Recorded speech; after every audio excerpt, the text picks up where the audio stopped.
show. Yes. This is Christian Zilovitz of Pride School Atlanta, and I'm with Mikala Streeter from the Life School. Good, I remembered your last name. I was like, it's not Streeter, it's Streeter. So I invited Mikala to stop by Pride School Atlanta today, and just to see what we're up to. And we connected when she was about to start the Life School too. We were talking about the joys and concerns of starting a new school. And the Life School has been going for a couple of years now, and has about 20 kids, she told me. Yes. And this is the first time we actually met in person. Right, we've emailed. We've emailed, called, yes. Facebook, you know, pop in each other.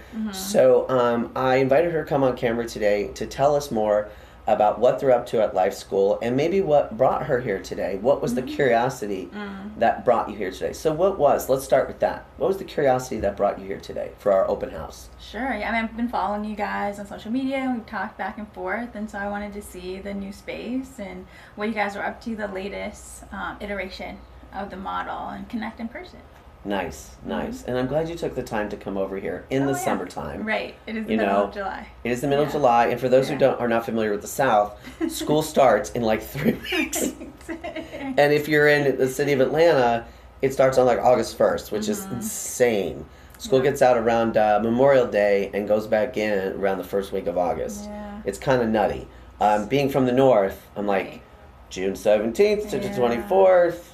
Labor Day, just before or just after Labor Day. This way you can ramp up. You get a 3-day week, a 4-day week, then a 5-day week. Exactly. Works well for me. So tell us about the Life School.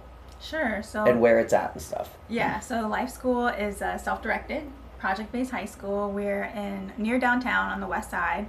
You could see the Mercedes-Benz Stadium from our school. And what's the address of your school? Our address, 217 Walker Street in Southwest Atlanta. Very cool. And so, so when you say it's a project-based high school, if I want my kid to go there, what might my incoming freshman expect of themselves? Their ninth grader expect of themselves? Yeah, so students work in 2 areas. So they have passion projects, so they can draw, they can start businesses, do internships, things like that.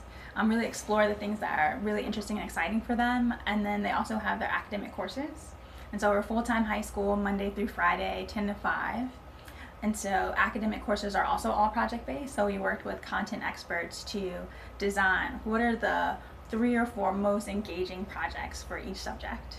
So students can pick, even as a freshman, can pick any subject to work on. They're not just working with other freshmen on the same courses. So they can say, I'm really passionate about history, or I want to practice my writing, and then they can focus on those areas. Right on. So, So when they come in, are they do they have to focus on math, English, history, and science? No. So over 4 years, over you the would 4 get all years. of the subjects and have like a traditional transcript. Okay. But each semester, you can pick any 3 or 4. You just know the whole path to Any graduation. 3 or 4. Yep. Okay, that's really cool. And that's one of the things we did here was because we found that kids who were already seeking a new learning environment had really the stress of a regular public school or a regular private school had become too much, and they had they'd fallen through the cracks and they needed to get their footing again. And so that's really cool that you do passion projects for half of their time. Now, is it half of their time that they're doing their passion projects? Is it a few times a week? How many hours do they get every week? So as many hours as they need or make sense. So every semester we look at what are all the things that are going to be on your plate. And so we work with them to backwards plan and set goals. And so what is your milestones for each month and then each week. And then some students want passion project time that's just like every day for 30 minutes I want to draw. And then other students are like, I want to go to an internship twice a week for the afternoons. Nice. And so we work with them to balance those passion project times with the academic work that they're doing. And that's really cool because, as you and I know, if you have time to access those passion projects, you're reading, you're writing, you're communicating most of all, probably with a lot of people. You're working on your self-discipline, right? And my 9-year-old is of that mindset as well. And she's testing out she wants to test out a Montessori model this year because she's like, I want to dive deeper because she's a presidential historian basically in training. That's amazing. It's really amazing. Yeah. She got this. So her hook is the presidents and the first ladies. Okay. And that's how she connects everything in history and today and the politics and all these stories that she reads. Like she connects it to the Depression and she's 9. That's amazing. She just finished 3rd grade. That's so cool. She would love to do just a project based where, or have more of that passion time. And that's what she loves about summer. So we went to the Atlanta History Center. We went to the Governor's Mansion. We went to the Swann house at the Atlanta History Center. If you've never been there, it's this beautiful mansion from the 1930s. Okay. Oh my gosh, you guys should see it. That's cool. And it's this beautifully preserved mansion from the Inman family. Not the Inman family, like not the tiny family, the nuclear family that created Inman Park. That was his brother or cousin. Oh, okay. So James Inman actually died when he was like 50. He'd only been in the house like 3 years. And it was built in about 1930, 1932. Oh, wow. And it's, right up there off of Paces Ferry Road. And it's the History Center was almost built around it. So when you think about all the different places that kids can go. Yeah. Have you been to the mansion that's near Morris Brown on the west side? It's a historic mansion. This guy started this fabulous barbershop and like for professional guys or whatever, and he was able to amass a ton of money and built this huge mansion on the west side. Nice. We're gonna have to go see it because she loves the nitty gritty of seeing the day-to-day life and hearing like how much things cost, how did they live, and it's really fun for me. My wife has no interest in that stuff. Really? Okay. And she and my 6-year-old were like, they're in and out of the Swann house in 5 minutes. That was enough for them. We stayed for an hour, and they have docents there who are in character. So Mr. Inman is there, and one of the housekeepers is there, and sometimes Mrs. Inman is there. So little things like that that make history come alive, right? And so when you make science come alive and all that kind of stuff. So tell me, what made you want to start life school? Yeah, so I have been in a very traditional college prep environment as a teacher. And so I saw, all the ways that different teachers could engage students in different ways. And I, in particular, taught high school computer science. And so as an elective, students could decide at any point, like, I need more time to do, my core things. And so even if they were really passionate about it. And so I really had to think about, excuse me, how do you design engaging curriculum? How do you design things that are hands-on and project-based, and that get kids excited to come back and get kids excited to share with their friends what they're doing in class? And so I thought a lot about, how do we do this across the entire curriculum? And so in thinking about, Montessori and high-tech high and agile learning centers and like all these different models, how do we incorporate, those into a high school model that can be really peaceful for students, and that can also be really engaging and compelling and prepare them for college if that's, what they choose to do as a next step. And what made you how did you choose the location for your school? Yeah, so we really wanted to be in a community where there aren't a ton of compelling and innovative high school options. And other than KIPP schools. Other than KIPP schools, yes. Right, because that's about all there seems to be in that part of town. Yeah, so really wanted to give families an option to say, high school could look really different. It doesn't have to be, highly structured. It can be, students can learn in a very Montessori way, not to be controlled by an external force, but to learn to manage themselves and to direct themselves. So that was, that's really our passion, to be on the west side. And there are lots of people that live in Cobb and this place is west. And so to make it a bit more accessible to not have to come all the way across the city. That's really cool. And so where do students come, where have your students over the last couple of years come from? And have you had, have a lot of your students come back for a second year and are coming back for a third year perhaps? Or how are things working out for them? Yep, so students have come back for a second or third year.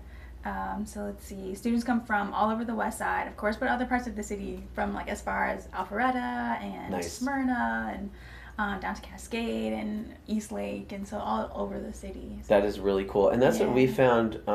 We had students come in from Alpharetta, Cumming, Canton, But coming more than 3 days a week really did not work when you're coming that far away. Far, And for the kids who were coming, we had one from Alpharetta coming 5 days a week, and they lasted a semester for a variety of reasons. But the commute is exhausting. Yeah. Because he'd ride down with his dad in the morning. Okay. You know, get on the road at 6 a.m. His dad drop him off, then go to work, and then pick him up, and then be on the road for another hour and a half or 2 hours. And that's exhausting for a teenager. Yeah, and for a parent. And for a parent. That. Yeah, I mean, he was coming down here already, but it's still, you know, it's still time on the road, and that's one of the things we talk about as a family is, you know, when there's a certain school that meets your kids' needs, how much do you want them on the road, and how much is that the bang for the buck worth versus the risk of being in traffic every day? Right. You know, 5 days a week for 180 days a year. But we've had people call from California and say, we want what you have and we're willing to move. I'm like, whoa, before you move, right, from California, before you give up on your whole state, right, let's connect you with some resources, right? And so do you have kids enrolled during the school year? During the school year? Yeah. You mean from other like states? Do you have like rolling admissions, so to speak? Have you had many kids show up in the middle of the year? Yeah, so we have, I mean, a cap, just based on space. And then, but until we hit that cap, so we have 2 more spots for this year. Nice. And then, so we'll take students at any point during the year, 9th, 10th, or 11th grade. 9th, 10th, or 11th grade. And why don't you want to pick up seniors? Seniors are tough. They very much have their eye on like graduating and doing the next thing. And there's not that much space to de-school or just kind of settle into a new environment.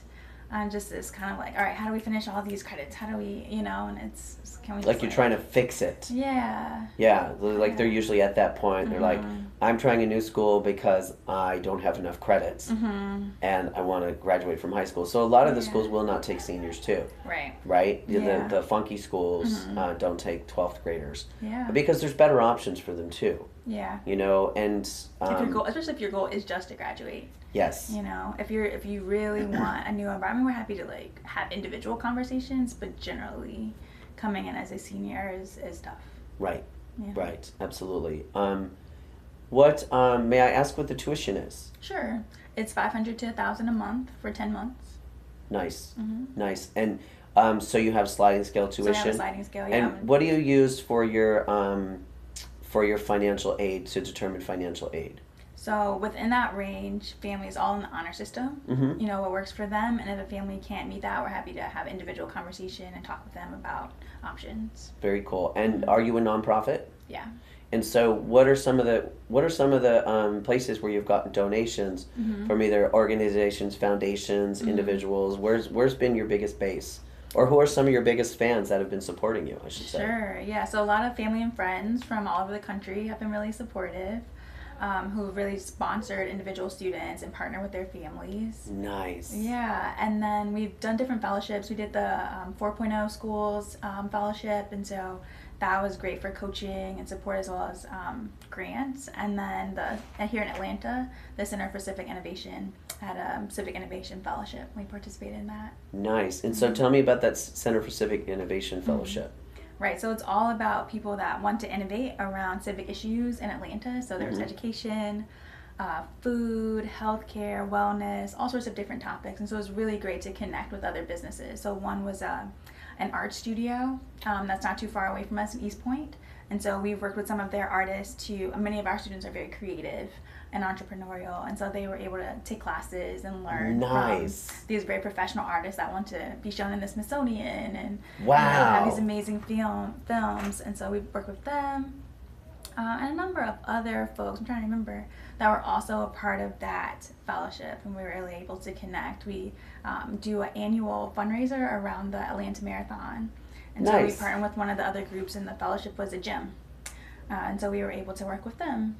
And some of their folks came and ran with us and helped fundraise. And so it's just nice to really connect with other great organizations around the city. Very cool. And what is your role at the school right now? Yep, so I'm the principal and then also work 3 or 4 days a week directly with students. And then we have several teachers that work with them the rest of the time. Right on. And how many staff members do you have right now? 2.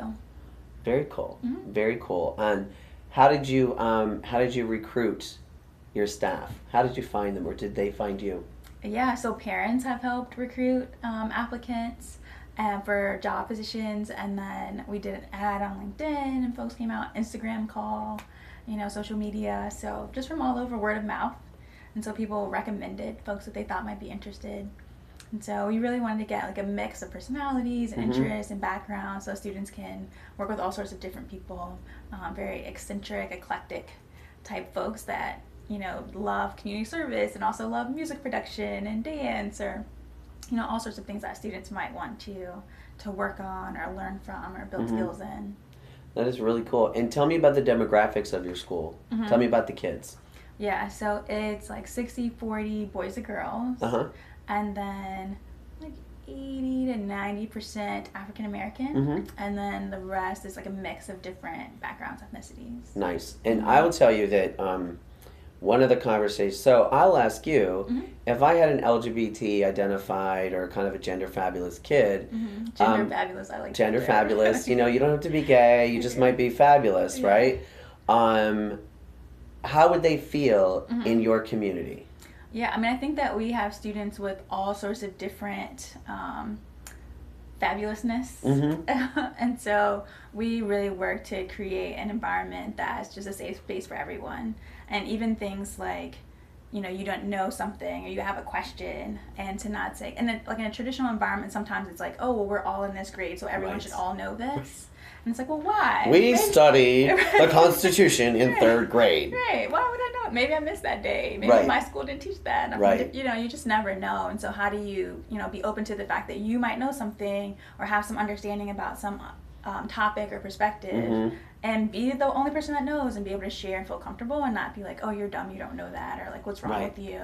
And how do we, be really open and respectful of everyone's perspective? And I think that's a value of students being able to work together across ages and grades, to say, you could be the go-to tech person, you could be the go-to dance person. Because that's what real life is. Yeah. That's what real life is. You're going to work with all kinds of people. Their own.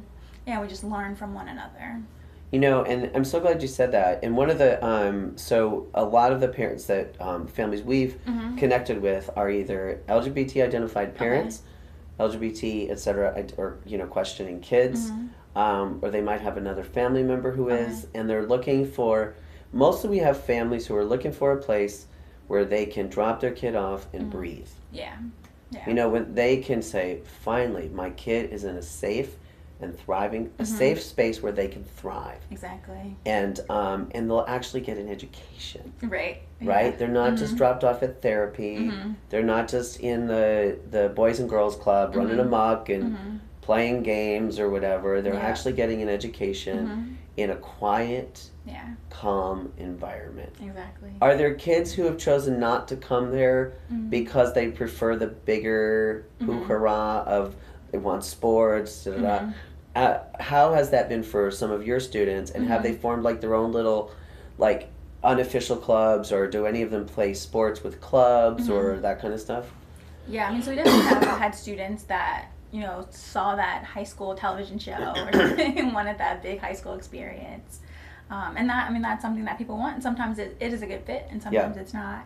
And so there's been that, and sometimes parents want that for their kids, like it was somehow like a formative experience, and to survive, and so they want that. I don't know. I want middle school to be for you just like it was for me. Horrible.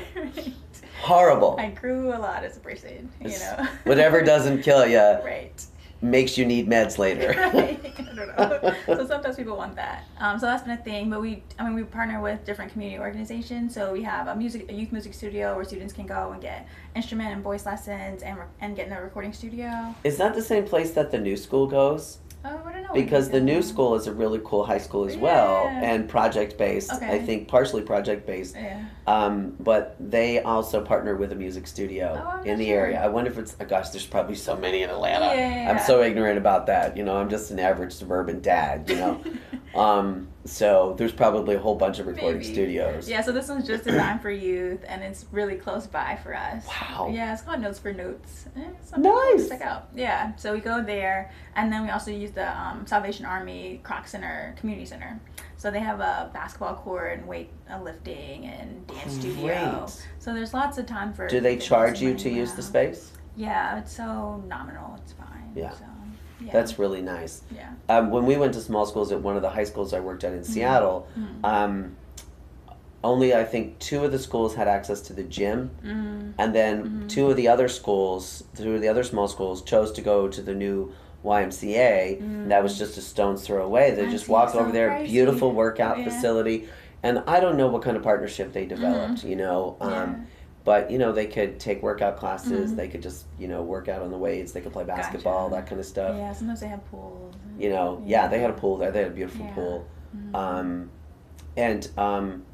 So tell me one of your best experiences of the last year. The last year.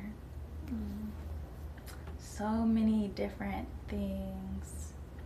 I mean, I think it's seeing the way that students develop and grow. So one student in particular came in and he, you know, really struggled with being in a more self-directed environment. Like he wanted to pursue these interests, but the actual responsibility, you know, of like, okay, well, you know, here's this opportunity to go and learn to code. You said you've always wanted to, you know, let's do it. And it's like, oh, wait, you aren't going to tell me like exactly what to do and when to do it. And you're not going to check in with me every 5 minutes. Nope. I am not Google. Right. It's like, oh, And so that was a really big transition for him. And then now going into junior year, he's much more, and seeing him over the last, you know, year or so, be able to say, oh, no, Miss Mikala, like, let me go and look that up. I think I have some ideas. That's just a good conversation. Or can I book time with you to go over this thing that I'm working on? And just like the ability of him to manage his questions and projects and time, even manage his own body to not be like, no one's paying attention to me, so you know it's right. Like you don't have to do all that. Woohoo! I'm over here. Right. It's like nope, he's good. Like getting his work done. If you need to talk to someone, managing himself, and even checking other people to say, hey, you know, let's talk about that later. And so just seeing students grow and seeing other kids grow as critical thinkers. Yeah. So one kid gave a presentation at the beginning of the year about like nuclear weapons and what we should do in North Korea, and he was very passionate about it. But he got a lot of pushback from parents. And it was a challenging conversation. From his parents or other parents? It was to the whole school. He gave the presentation to the whole school? Good for him. Yeah, so, but they were like, well, we have a lot of questions about your logic. Welcome to politics. And so, but then later in the year, like he could look back on that and say, oh, I see like where I didn't think it through or where I didn't explain it well. And he was much more able to talk about political, because he's very passionate about politics and military and stuff, and be able to talk about it in a more knowledgeable, you know, informed and balanced way, you know. So it's just seeing them grow as people and as critical thinkers it's really exciting. Tell me about the first student who enrolled. Oh, the first one. That was that one that's now like calmer and can like do his work more independently. Did you know him before he looked for the school? No, I met him at a hackathon for youth, and I just went as a coach for the teams, and I was like, hey, you know, I'm starting this school if anyone's interested. And his mom was like, found me in the hallway. Oh my gosh. Yeah. How did you react when she found you? I was like, yes, I am that lady with the school. And so we talked and went back and forth and had several meetings. I mean, it's scary to join a new school and be in that like founding class, you know, but they've been really brave, and she's been really helpful. Their family has a lawn care business, and they do all our lawn care, and you know, lovely. She teaches the CPR class, she runs a nursing school, and so we'll have to connect with her, because we have to re-up our CPR. So okay, so I think that one of the coolest parts is how cool our parents are. Yeah. And just seeing them connect and network with one another. Yes. You know? Yes, because they become so isolated. No matter how old your kids are, I think you become isolated because it's like, When you have a baby, you're isolated. You only hang out with people with babies, people with middle schoolers, elementary school kids. And then if your kids are having issues in school, you become kind of insulated at home because you stop talking to people because you don't want to embarrass your kid if they're struggling at school, but especially if they're just dealing with, you know, puberty is happening and, you know, my life is changing and so many people deal with divorce, right? And so you have all these isolating things that happen and then that's one of the gifts for us too is watching the families come together and stay connected with each other because the parents need to talk to people who understand what's going on with them and regardless of what it is. And I will tell you, one of the first, when we started talking about Pride School Atlanta and what we were thinking about, one of the first questions I was always asked was, are you reaching out to the minority community? Okay. And I'm like, no. You know, why would I, you know, and the funny thing is in Atlanta, and this was generally white people too asking, are you reaching out to the minority community? They're not thinking about the Asian communities, they're not thinking about the Hispanic communities, they're thinking about the black community, but not saying it out loud. And so I wonder, have you gotten any questions, push from anybody about who you've reached out to and how you've reached out to find students?